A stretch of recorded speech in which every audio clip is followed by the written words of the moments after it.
Fear of loss. The invisible barrier.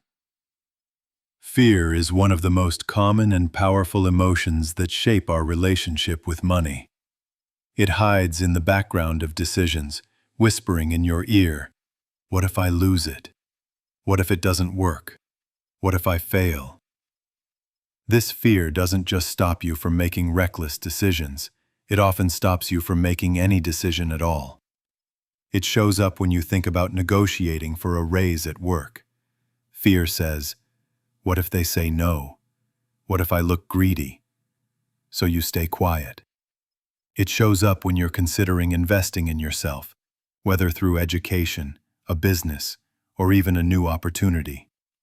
Fear says, "What if it doesn't pay off? What if I waste my time, my energy, my money?" So you hold back. And it shows up when new opportunities come your way, partnerships, projects, or chances to grow. Fear steps in and whispers, "It's safer not to try. Don't risk it. Stay where you are." The tricky thing about fear is this: it pretends to protect you. But it's not protecting your wealth, it's protecting your comfort zone. And your comfort zone might feel safe, but it keeps you small. It keeps you trapped in what you already know, never allowing you to explore what's possible. Fear is not the end, but it is the invisible barrier that most people never push through. Fear in action. Avoiding opportunities. Let's bring this to life with a real-world example. Imagine someone who gets invited to join a side business with great potential. On paper, everything looks promising.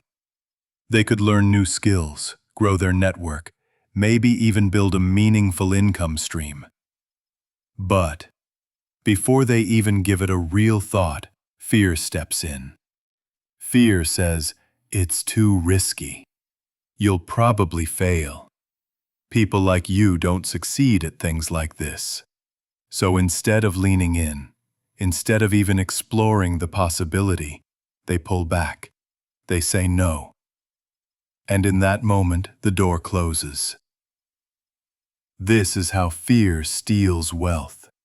Not by reaching into your pocket and taking your money, but by convincing you never to reach for opportunities in the first place.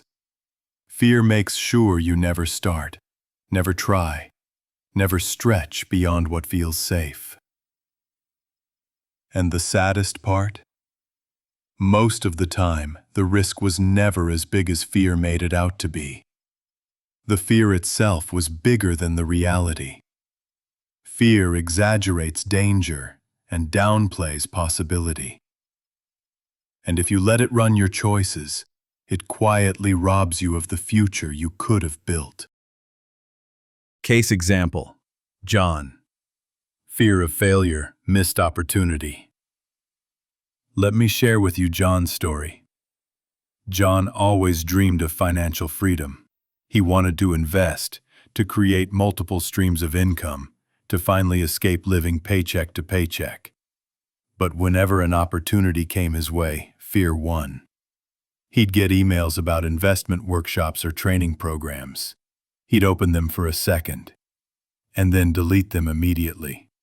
His mind was full of fearful thoughts. What if I spend money and it doesn't work? What if I look foolish? What if I fail?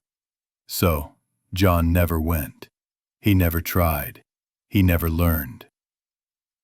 Years later, John looked back with regret. He realized that fear had cost him far more than failure ever would have. Because, here's the truth, failure teaches you something. Failure builds resilience, gives you feedback, and helps you grow.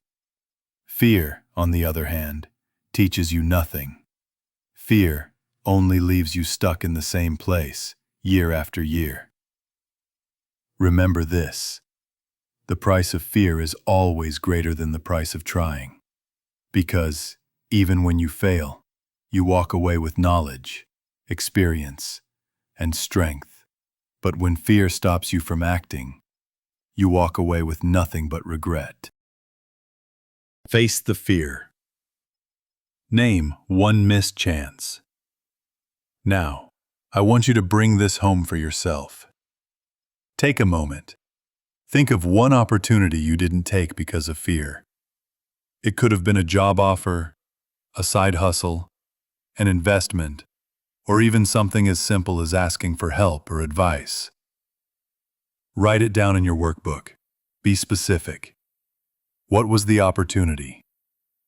What story did fear tell you at the time?